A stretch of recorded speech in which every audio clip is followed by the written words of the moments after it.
Kembali ke gubuk di tengah hutan. Di sebuah hutan yang jauh dari keramaian kota, berdirilah sebuah gubuk tua yang hampir terlupakan oleh waktu.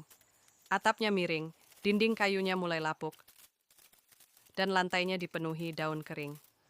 Gubuk itu sudah bertahun-tahun tidak disentuh manusia, namun bagi Laras, gubuk itu bukan sekadar bangunan tua, itu adalah saksi masa kecil dan tempat pelarian dari luka hidupnya. Laras adalah seorang wanita yang lelah dengan hidup yang terus menuntut. Pekerjaan, tekanan, dan kebisingan kota perlahan menguras jiwanya. Suatu hari ia mengambil keputusan nekat, meninggalkan segalanya dan kembali ke hutan, ke gubuk peninggalan ayahnya yang lama terbengkalai. Ia tahu risikonya besar, sendirian, tanpa pengalaman membangun, tetapi hatinya berkata, ini yang ia butuhkan. Hari pertama, Laras berdiri di depan gubuk itu dengan napas tertahan.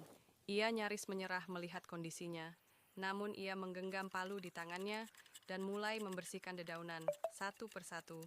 Tangannya kotor, punggungnya pegal, tetapi untuk pertama kalinya setelah sekian lama, ia merasa hidup. Hari demi hari berlalu. Ia memperbaiki atap bocor, mengganti papan kayu yang rapuh, dan menambal dinding dengan bahan seadanya.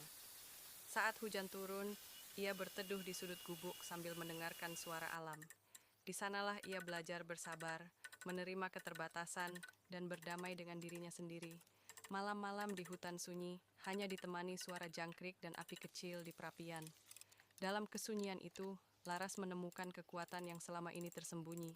Setiap paku yang tertancap, setiap papan yang terpasang, seolah juga memperbaiki bagian hatinya yang retak. Beberapa minggu kemudian, gubuk itu berubah. Tidak mewah, tidak sempurna, tetapi kokoh dan hangat. Begitu pula Laras.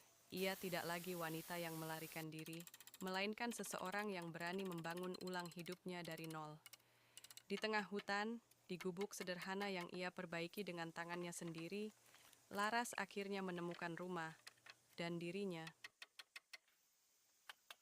Laras adalah seorang wanita yang lelah dengan hidup yang terus menuntut. Pekerjaan, tekanan, dan kebisingan kota perlahan menguras jiwanya. Suatu hari ia mengambil keputusan nekat, meninggalkan segalanya dan kembali ke hutan, ke gubuk peninggalan ayahnya yang lama terbengkalai. Ia tahu risikonya besar, sendirian, tanpa pengalaman membangun, tetapi hatinya berkata, ini yang ia butuhkan. Hari pertama, Laras berdiri di depan gubuk itu dengan napas tertahan. Ia nyaris menyerah melihat kondisinya, namun ia menggenggam palu di tangannya dan mulai membersihkan dedaunan satu persatu. Tangannya kotor, punggungnya pegal, tetapi untuk pertama kalinya setelah sekian lama, ia merasa hidup. Hari demi hari berlalu. Ia memperbaiki atap bocor, mengganti papan kayu yang rapuh, dan menambal dinding dengan bahan seadanya. Saat hujan turun, ia berteduh di sudut gubuk sambil mendengarkan suara alam. Di sanalah ia belajar bersabar, menerima keterbatasan, dan berdamai dengan dirinya sendiri. Malam-malam di hutan sunyi, hanya ditemani suara jangkrik dan api kecil di perapian. Dalam kesunyian itu, Laras menemukan kekuatan yang selama ini tersembunyi. Setiap paku yang tertancap, setiap papan yang terpasang, seolah juga memperbaiki bagian hatinya yang retak. Beberapa minggu kemudian, gubuk itu berubah. Tidak mewah, tidak sempurna, tetapi kokoh dan hangat. Begitu pula Laras.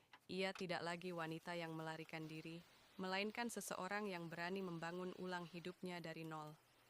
Di tengah hutan, di gubuk sederhana yang ia perbaiki dengan tangannya sendiri, Laras akhirnya menemukan rumah dan dirinya.